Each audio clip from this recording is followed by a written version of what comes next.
So I'm gonna continue reading the story from the last video. I should be able to finish it in one more video. I think there was an illustration, yeah, over here. So I'm just gonna put it back here while I get some coffee.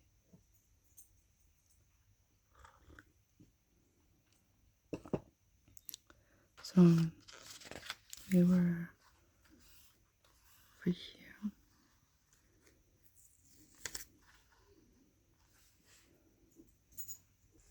My dog keeps rolling around. I think he's done. No, he's not done. Gotta wait for him to stop moving so I can read. He's not done, but I'm gonna start reading anyways. So if you hear noises, that's my dog. That night the Arab stole down to the shore to watch, but before he set out, he rubbed himself all over with some oil which made his skin smart so badly that there was no chance of his going to sleep, as the soldiers had done. Then he hid himself behind a large rock and waited. By and by a swell seemed to rise on the water, and a few minutes later a hideous monster, part bird, part beast, and part serpent, stepped noiselessly onto the rocks. It walked stealthily up toward the fields, but the Arab was ready for it, and as it passed, plunged his dagger into the soft part behind the ear. The creature staggered and gave a loud cry, and then rolled over dead, with its feet in the sea. The Arab watched for a little while, in order to make sure that there was no life left in his enemy, but as the huge body remained quite still, he quitted his hiding place and cut off the ears of his foe. These he carried to his master, bidding him show them to the governor, and declare that he himself and no other had killed the monster. "But it was you and not I who slew him," objected the prince. "Never mind, do as I bid you. I have a reason for it," answered the Arab, and though the young man did not like taking credit for what he had never done, at length he gave in. The governor was so delighted at the news that he begged the prince to take his daughter to wife that very day, but the prince refused, saying that all he desired was a ship which could carry him to see the world. Of course this was granted him at once, and when he and his faithful Arab embarked, they found, heaped up in a vessel, stores of diamonds and precious stones, which the grateful governor had secretly placed there. So they sailed, and they sailed, and they sailed, and at length they reached the shores of a great kingdom, leaving the prince on board. The Arab went into the town to find out what sort of place it was. After some hours he returned, saying that he heard that the king's daughter was the most beautiful princess in the world, and that the prince would do well to ask for her hand.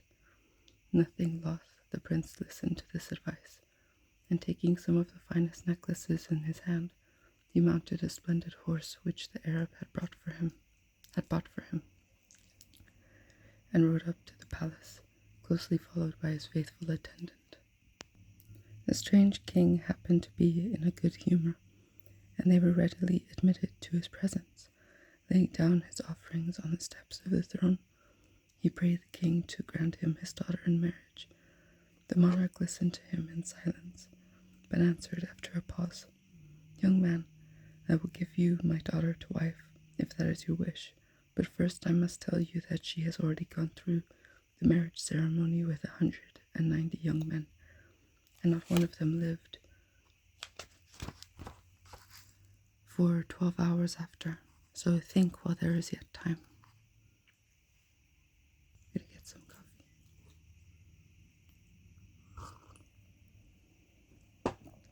Okay. The prince did think, and was so frightened that he very nearly went back to his ship without any more words, but just as he was about to withdraw his proposal, the Arab whispered, "Fear nothing, but take her." "The luck must change sometime," he said at last, "and who would not risk his head for the hand of such a peerless princess?" "As you will," replied the king. Then I will give orders that the marriage shall be celebrated tonight. And so it was done, and after the ceremony the bride and bridegroom retired to their own apartments to sup by themselves, for such was the custom of the country. The moon shone bright, and the prince walked into the window to look out upon the river and upon the distant hills, when his gaze suddenly fell on a silken shroud neatly laid out on a couch, with his name embroidered in gold thread across the front, for this was also the pleasure of the king. Horrified at the spectacle, he turned his head away, and this time his glance rested on a group of men digging busily beneath the window. It was a strange hour for anyone to be at work. And what was this hole for? It was a curious shape, so long and narrow, almost like— ah yes, that was what it was. It was his grave that they were digging. The shock of the discovery rendered him speechless, yet he stood fascinated and unable to move. At this moment, a small black snake darted from the mouth of the princess, who was seated at the table and wriggling quickly towards him. But the Arab was watching for something of the sort to happen, and seizing the serpent with some pincers that he held in one hand, he cut off its head with a sharp dagger. The king could hardly believe his eyes when, early the next morning, his new son-in-law craved an audience with his majesty. "What, you?" he cried, as the young man entered. "Yes, I. Why not?" asked the bridegroom, who thought it best to pretend to not know anything that had occurred. "You remember, I told you that the luck must turn at last, and so it has. But I came to ask whether you would be so kind as to bid the gardeners fill up a great hole right underneath my window, which spoils the view." "Oh, certainly, yes, of course, it shall be done," stammered the king. "Is there anything else?" "No, nothing, thank you," replied the prince, as he bowed and withdrew. Now, from the moment that the Arab cut off the snake's head, the spell, or whatever it was, seemed to have been taken off the princess, and she lived very happily with her husband. The days passed swiftly in hunting in the forest, or sailing on the broad river that flowed past the palace, and when night fell, she would sing to her harp, or the prince would tell her tales of his own country.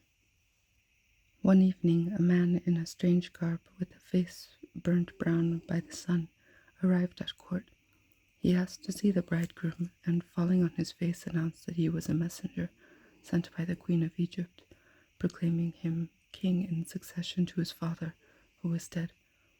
"Her Majesty begs you will set off without delay, and your bride also, as the affairs of the kingdom are somewhat in disorder," ended the messenger.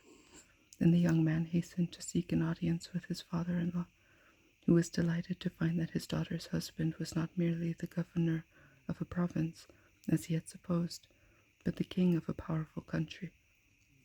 He at once ordered a splendid ship to be made ready, and in a week's time rowed down to the harbor to bid farewell to the young couple. In spite of her grief for the dead king, the queen was overjoyed to welcome her son home, and commanded the palace to be hung with splendid stuffs to do honor to the bride.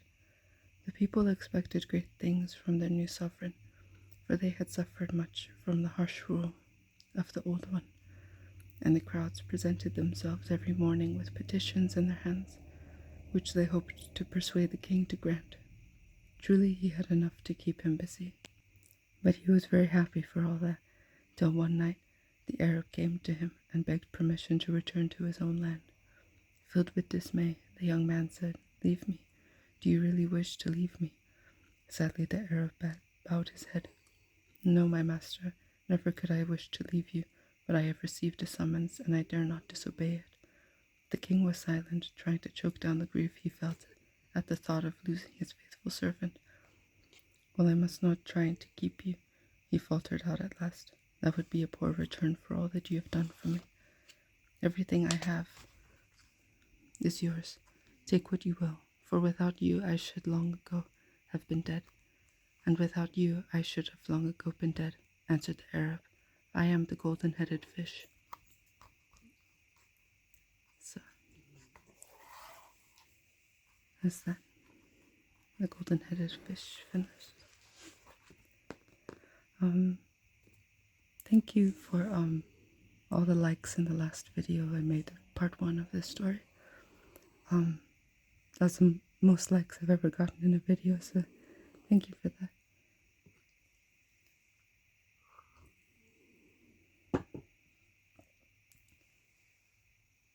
He'd say thank you too, but he's sleeping.